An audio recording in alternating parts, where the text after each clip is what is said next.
Hi there, people. This is a review of Frankenstein by Mary Shelley, chapter 22.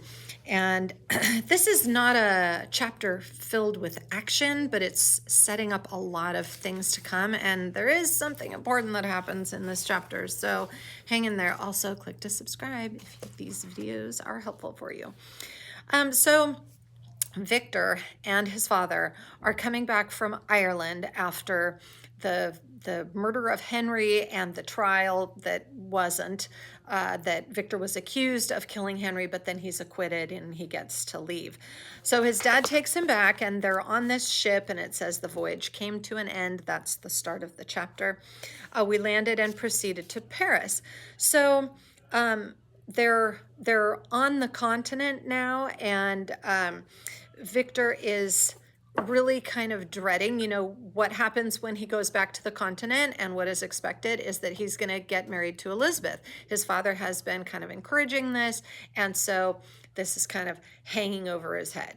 So he says, I soon found that I had overtaxed my strength and I must repose before I could continue my journey. His dad is taking care of him, but the stress of all the murder of Henry, the trial, the fever, the seizures, all of this, it's like he has to kind of gently get back into life. At the end of the first paragraph, I had unchained an enemy among them. This is Victor talking about, the creature and what he's done, whose joy it was to shed their blood and to revel in their groans. How they would each and all abhor me and hunt me from the world, did they know my unhallowed acts and the crimes which had their source in me. Victor is... he doesn't take responsibility, but he does. He only in his mind admits responsibility. He's done this before, he's doing it again. He is in his mind saying, it's me, I've done it, I'm the murderer, I created this monster, I've unleashed him on the world. But he never admits it. The trial of Justine, he had plenty of opportunities to say something. He never said anything. So he doesn't say it out loud. And the problem with him kind of lamenting to himself when his dad is there is that his dad is taking his rantings as the ravings of a lunatic, which means he does not take him seriously. It's like, you can say anything you want, but do people actually believe you? And so he says, alas, my father, how little do you know me? Human beings, their feelings and passions, blah, blah, blah. Justine, poor, unhappy Justine, was as innocent as I, and she suffered the same charge. She died for it. And I am the cause of this. I murdered her. William, Justine, and Henry, they all died by my hands. He says this out loud to his dad. And his dad has heard him say this before, so you'd think maybe he's going to, kind of pick up on the fact that Victor feels responsibility. And so he does. He's like, well, Victor feels responsible like we all feel responsible, did we not protect them enough? And so his dad kind of dismisses when Victor says this. He does not believe him. In the next paragraph, it says, my father had often during my imprisonment heard me make the same assertion when I thus accused myself. He sometimes seemed to desire an explanation, like, why do you keep saying this?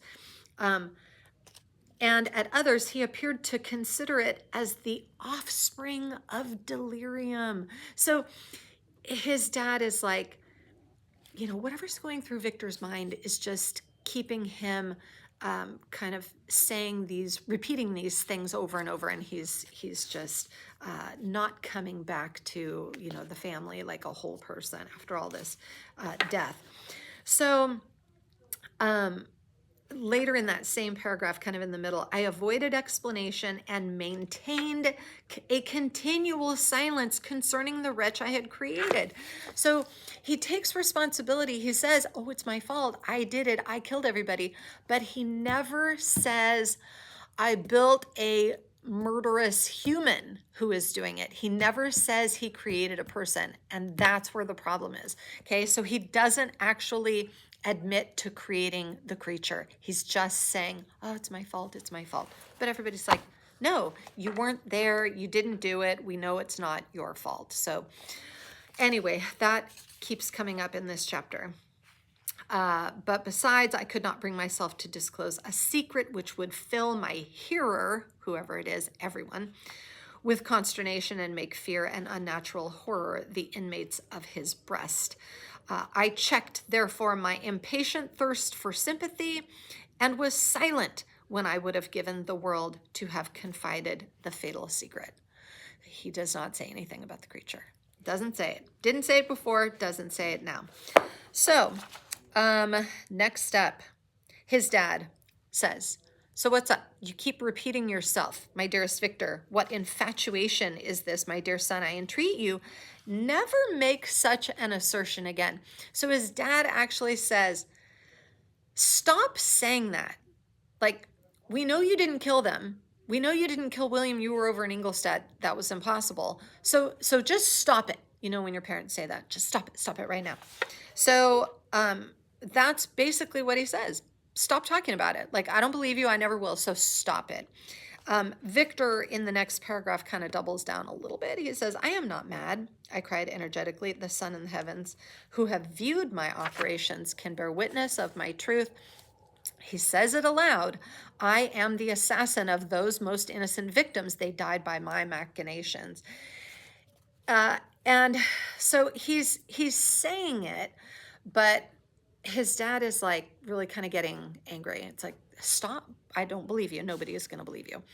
The conclusion of this speech convinced my father that my ideas were deranged, and he instantly changed the subject of our conversation and endeavored to alter the course of my thoughts. Like, I got to get Victor to stop thinking this way. So that's kind of the whole beginning of the chapter. There's a slight little aside. I always call it an aside. It's when Victor kind of goes back to the talking with Robert Walton on the ship moment. It's the paragraph, as time passed away, I became more calm. So he is talking the whole time, but there are times when he's talking to Robert about being there in Paris, in Ireland, in, you know, the Orkney Islands or whatever. And then there's a time when he's actually on the ship and just kind of reflecting, oh, I wish it hadn't been like this. So that paragraph, you can tell because at the end of it, I curbed the imperious voice of wretchedness, and my manners were calmer and more composed than they had ever been since my journey to the Sea of Ice. So you know that when he's talking about the Sea of Ice, he's back up in the environment in the Arctic.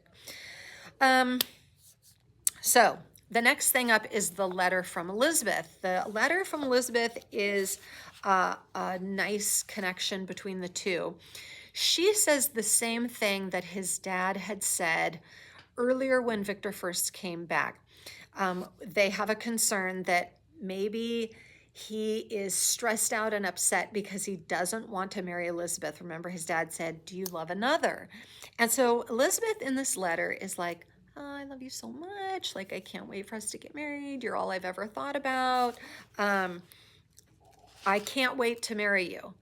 However, if you're only marrying me, this is Elizabeth speaking, if you're only marrying me because you need to honor the promise that we made to your mother on her deathbed, please let that not be the reason that you marry me. Please don't let honor be the reason. Let love be the reason. And so you can kind of tell in the paragraph that starts, you have traveled, you have spent several years of your life.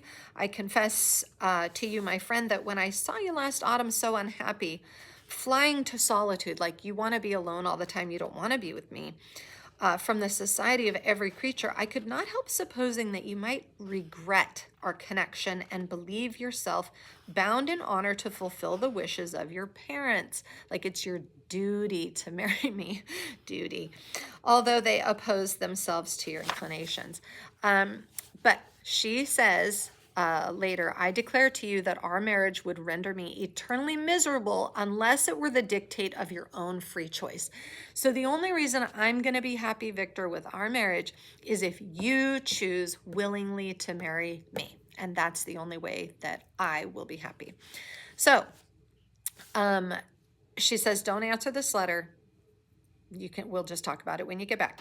So Victor receives the letter, and then his first thought is the threat of the fiend. This letter revived in my memory what I had before forgotten, the threat of the fiend. I will be with you on your wedding night. Notice what he says here.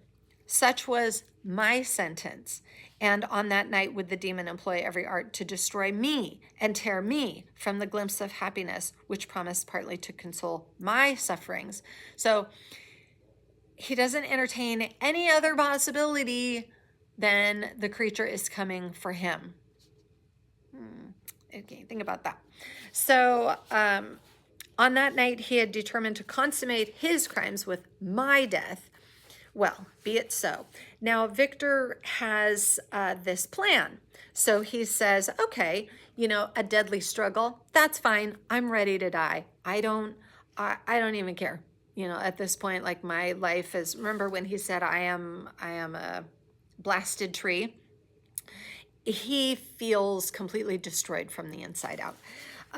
Later in that paragraph, the freedom of death would be a blessing for Victor at this point, even besides marrying Elizabeth, who he's says, oh, she would weep for my loss, but he's not really worried about that. He's just worried about, this battle, and I've got to arm myself. So, in the next paragraph too, there's a great allusion to Genesis, but the apple was already eaten. Okay, the sin was committed. I created the monster. I can't get away from it. You can't undo it. Okay, so that's a really good quote there if you wanted to put that in later in an essay. So, and then he mentions the threat again in that same paragraph. He had vowed to be with me on my wedding night, yet he did not consider that threat as binding him to peace in the meantime, for as if to show me that he was not yet satiated with blood, he had murdered Clerval immediately. Because remember, Victor doesn't seem to be in a hurry on the Orkney Islands. He just is like, well, I have to clean up, and then he takes a nap on the grass, and then he wakes up and he eats an oat cake, and he's like, well, I'm going to move out in 2 days. He didn't rush back to Henry, and now we know that was a poor decision because Henry is dead. So he writes a letter to Elizabeth, and we don't get the whole text of his letter. It just says, hey, I love you. I have no other plans. But he does say one thing in his letter. I have one secret, Elizabeth, a dreadful one. When revealed to you, it will chill your frame with horror, and then, far from being surprised at my misery, you will only wonder that I survived what I have endured. So I'm going to tell you this big secret. I will confide this tale of misery and terror to you the day after our marriage. So you get to marry me first, and then I'm going to tell you the secret.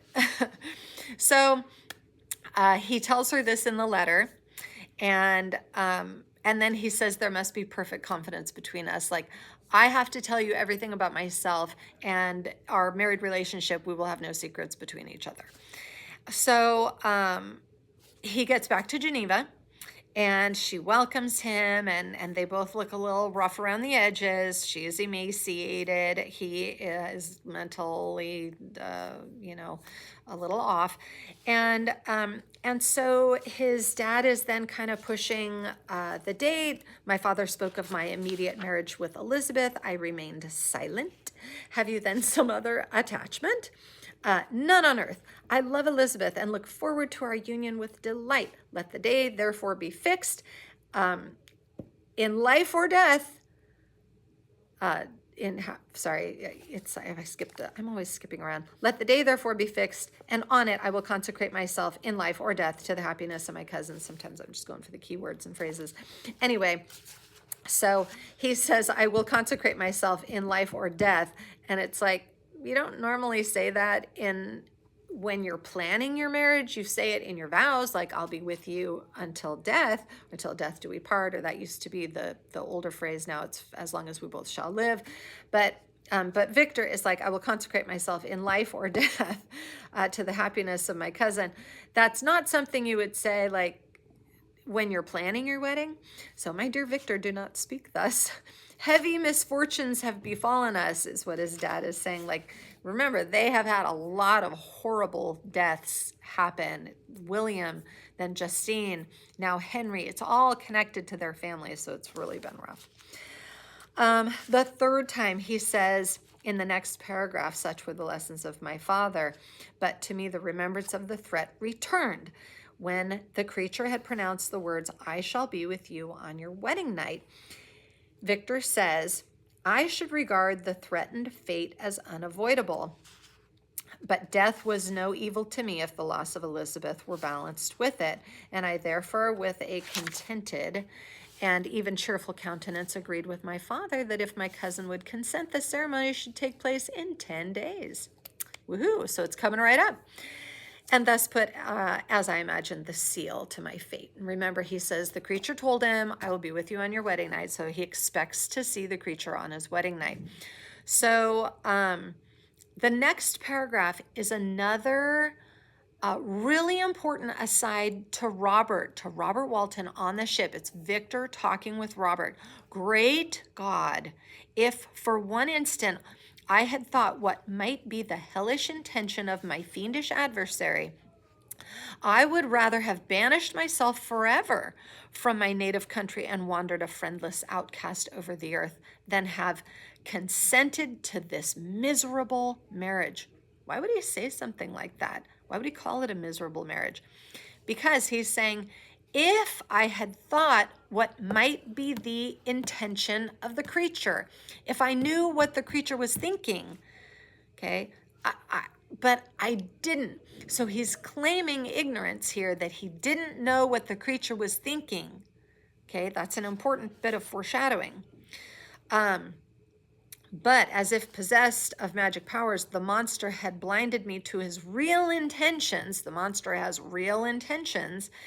And when I thought that I had prepared only my own death, foreshadowing, I hastened that of a far dearer victim.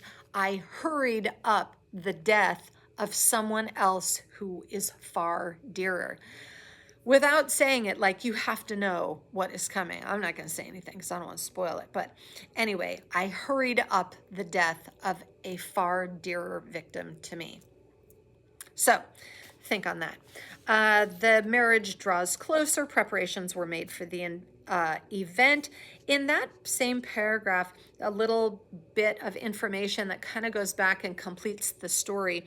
Remember that Elizabeth Lavenza was the poor child who had been living with the poor Italian family, and she had been taken in.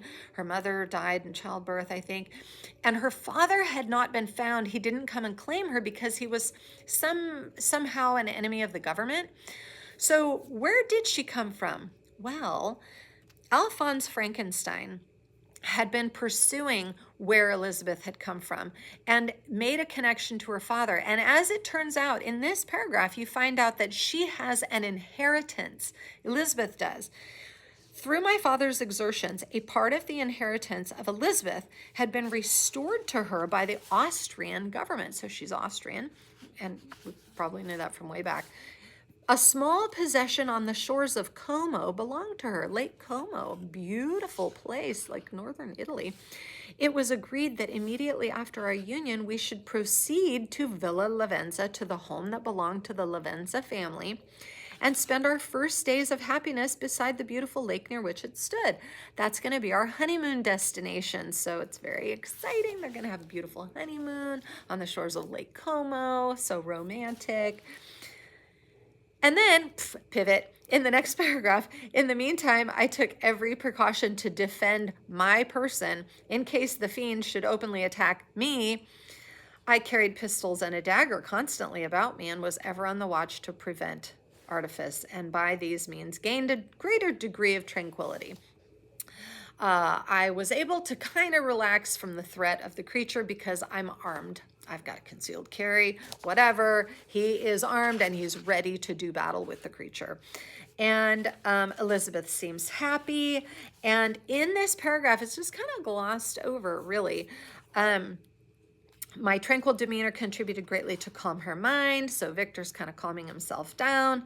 But on the day that was to fulfill my wishes and my destiny, she was melancholy. She's kind of sad. And a presentiment of evil pervaded her. And perhaps also she thought of the dreadful secret which I had promised to reveal to her on the following day. So they can't be happy. Like, they just can't be happy.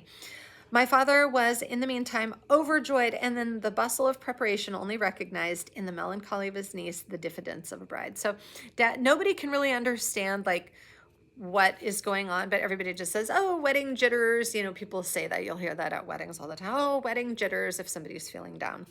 And then the next paragraph just goes, after the ceremony was performed, a large party assembled at my father's, but it was agreed that Elizabeth and I should get going on your honeymoon. So there's no big deal about the wedding. They get married, and then now they're going to go off on their honeymoon. And remember that 200 years ago, and people respected the chastity of the bride. Couples would wait to consummate their marriage until the wedding night. So tonight is a big night for Victor and Elizabeth. They're going to consummate their marriage. And so connect that to the threat. The fiend says, I will be with you on your wedding night, which, think about what the creature has been like longing for, a female companion, and he just doesn't want anybody else to be happy. You know, like, he's asking Victor, make me a female, and then Victor now has his wife, and tonight is the big night, and that's kind of how we are going to leave it. Those were the last moments of my life during which I enjoyed the feeling of happiness. He's on his way to his honeymoon. We passed rapidly along. The sun was hot. I took the hand of Elizabeth. Ah, you are sorrowful, my love. And they're kind of talking to each other, like trying to cheer each other up. They're happy to be married, but they still both have these weights on them. She doesn't know what's coming, this big secret, and Victor's like, it's the wedding night, the creature's gonna come back. So it's a lot of dread. Anyway, nothing else happens in this chapter. You'll have to wait for the next chapter. And the final sentences. The sun sank beneath the horizon as we landed, and as I touched the shore, I felt those cares and fears revive, which soon were to clasp me and cling to me forever. So great foreshadowing. Thanks, Mary Shelley. It's awesome. Anyway, that's the end of the chapter, and I hope this was helpful. We'll see you on the next one. Bye for now.